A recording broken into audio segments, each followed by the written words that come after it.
It's Auto Stacker Buying Day, a piece of equipment that'll revolutionize our entire grass and silage operation. Also, as we come into the months of December and January, we'll start watching the bank account soar as we go through a frenzy of selling.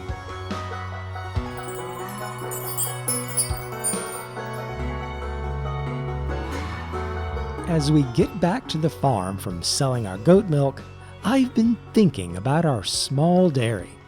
In a previous episode, we renamed the dairy from just dairy to Earth Dairy. But I don't think that gives our underproducing small dairy proper justice for the disappointment it's caused in our lives. So now, its name, officially documented, is Pitiful Dairy. There's no mistaking it now. So let it be written.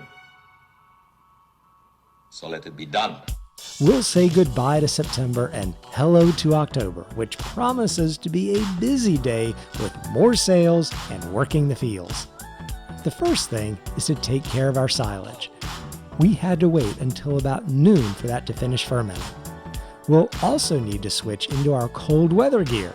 It's starting to get a little chilly in October. Let's put the bale spike on and get our trusty EDK 650 trailer and start loading. But we'll only need to load a few. We need a little money from the silage to be able to afford the auto stacker.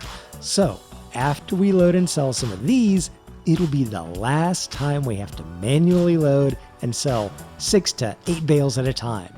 The auto stacker holds 24 bales and picks them up with a mechanical arm. Let's get that cash, and I'm really looking forward to this purchase.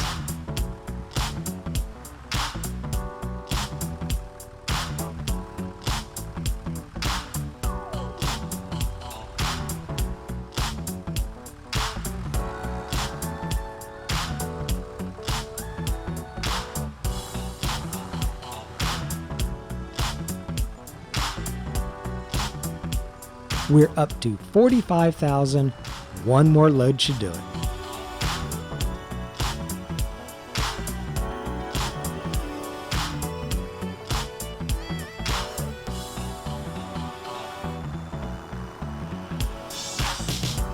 All right, this is all the bales off our original fields, and this should definitely be enough to cover the cost of the auto stacker. We've got a little bump as we come through the weigh station, nothing the John Deere can't handle. Let's see where we are. About 52,700. We have enough. Let's drop the small trailer back off at the farm and immediately jump in and buy our new machine. I will change up the wheels just to change them, and I think I'll go for these evenly treaded Michelins. There, we got it. Let's hop into the Deutz-Fahr and speed over to the store. I can't wait to start using this thing. There it is, people, the Anderson RMB 2000. This machine is going to be a lifesaver for the farm. Normally, I show a little real-life photo to compare against the machines we buy in-game to show how they actually look in the real world. But I've got a little extra treat for you this time. I've got some footage of a very similar auto stacker model working the fields, picking up the bales and loading them onto the trailer. This hard mode challenge I'm in doesn't let me use mods that provide extra utility beyond the base game, but this is a base game piece of machinery. And you'll see when we use it in just a moment, it looks exactly like what I'm showing. All right, let's get this thing hooked up and back home. I've got 3 more fields of silage to load and sell, so we get to test it out. I'll unwrap the log of silage and get going. So the Anderson wrapper conveniently deposits the silage bales in a nice straight row. Even if it didn't, this auto stacker trailer would pick them up no problem. But just look at how easy and quick this is. And as you can see, it basically scoops them up and loads them just like we saw in the video. This is going to do a couple things for us. First, it is obviously vastly easier and faster, but that also means we'll be able to progress faster in the series because now we're spending less real-world time in bale handling and more time advancing the farm. That also means you'll probably get more content in each episode. The other game factor is that it'll be a lot less wear and tear on our tractors. I was clocking up considerable hours on the tractor, driving all over the fields, picking up the bales to wrap, and then again picking them up to load onto a trailer to sell. This machine saves almost all of that. Later today, in this month, we'll work our grass fields and get them loaded into the Anderson wrapper. And you'll see that we're still gonna need the tractor, but the process is so much smoother. Let's get these finished up, then off to the biogas plant for sale.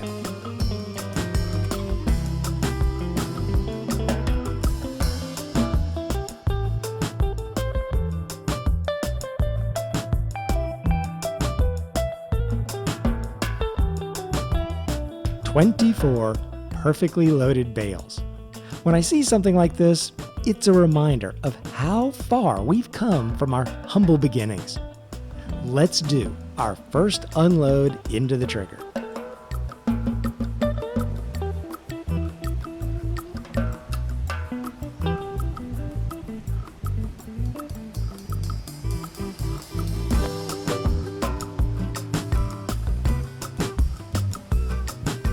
Wonderful. 22,500. We're back up to a little over 23,000 in the account. It's a beautiful thing we've done.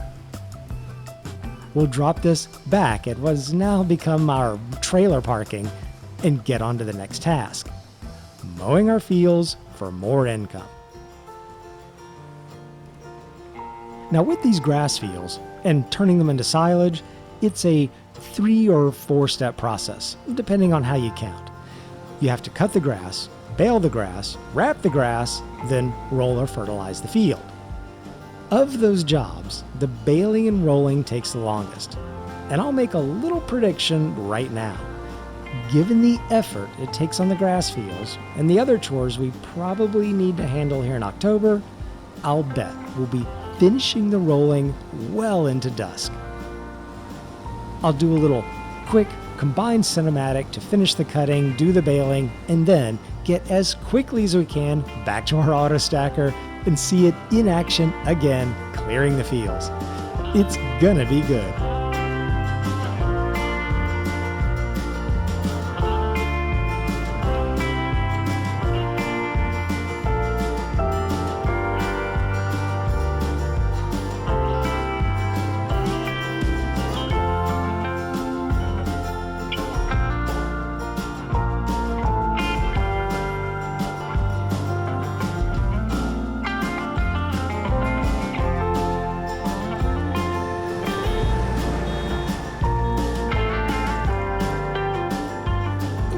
So I had to stop here and take a closer look at what the heck is going on with the weeds in our barley field. The main part of it looks fine, but there's these rows of weeds here. I don't think I've ever seen that before.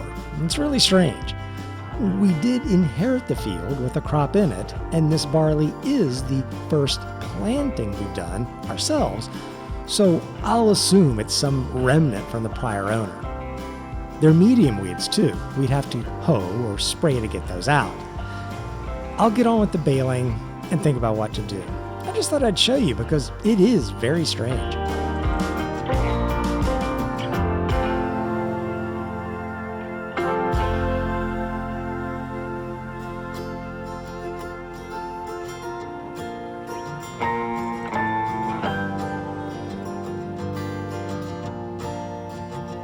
All right. We're completely squared away with the baling, so we'll put the baler away till next spring. That's probably the next time we'll have to use it. Now we get to use our auto stacker again and use it to help the wrapping process in a way we haven't haven't done yet on the series. Let's get the Anderson wrapper pulled out, and I think we'll position it all the way over to the edge of the other field. This time, what we'll do is use the auto stacker to bring all the bales to one central spot for wrapping. Before, we had to position the wrapper next to each field to reduce the amount of driving we had to do picking up each bale individually. With the auto stacker, we can just collect everything and bring them to one spot. So we'll do that and revel in the joy of our new automated machine.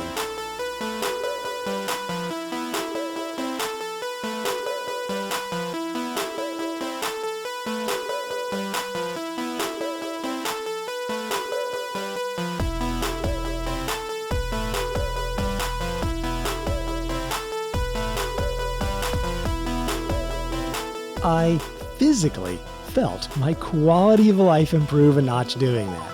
It felt really good. And we can get the rest of the bales probably in one more load. Now, the only thing we have to do is grab each bale with the tractor and throw it into the wrapper, which we can do in just about as fast as the wrapper will be able to accept each bale. Let's go.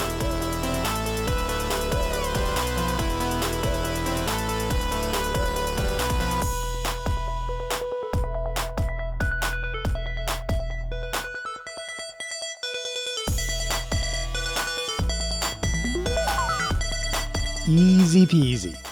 We'll get the rest of the bales and do the same thing and make one giantly long sausage roll.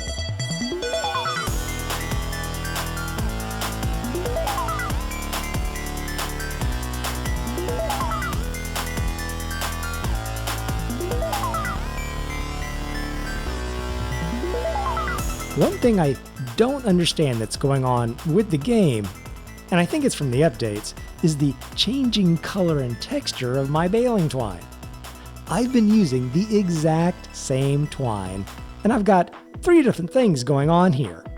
It's all working, but I don't know if it's Giants changing it, or if it's the game getting confused. In any case, we'll get this dropped off and wrapped.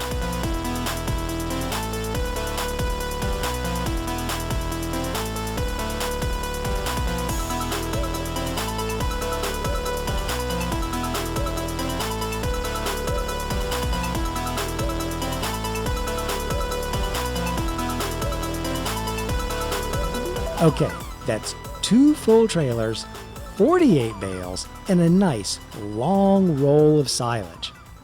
Like the mowers, we can park the wrapper back under the shed until spring and reposition the Massey Ferguson out of the weather. Now, about these rows of weeds. I could get rid of them, but because they're just in these little rows, I'm not sure the return on yield would pay for the cost of renting a hoe or a sprayer. It would be about $1,800 minimum for the hoe. If it was all over the field, I'd definitely hoe them out. But I think I'll take the chance and just let them go. Hopefully, it's a good decision. But I'd like to hear what you do in the comments, because I'm a little torn. I left a couple bales on the field. Those will go into storage for the goats as I continue to monitor my experiment with the meadow grass and its regrowth. My hope is that during the growing months, maybe the meadow grass is sufficient to keep them fed. That way, I only have to use our baled grass in the winter. That would be pretty cool if it was now working that way. The grass and silage have been an excellent moneymaker for the farm, so we'll take care of our fields by rolling the fields and getting them all set up for winter dormancy. The winter months are also a big time for selling things on the farm. We'll have the wheat in the silo, the mushrooms, the silage, more goat milk, the bottled goat milk, probably more lumber, and all that will hopefully buy us another new big arable crop field in the next episode. I love reading all the comments and appreciate your support of the channel. See you next time on the farm.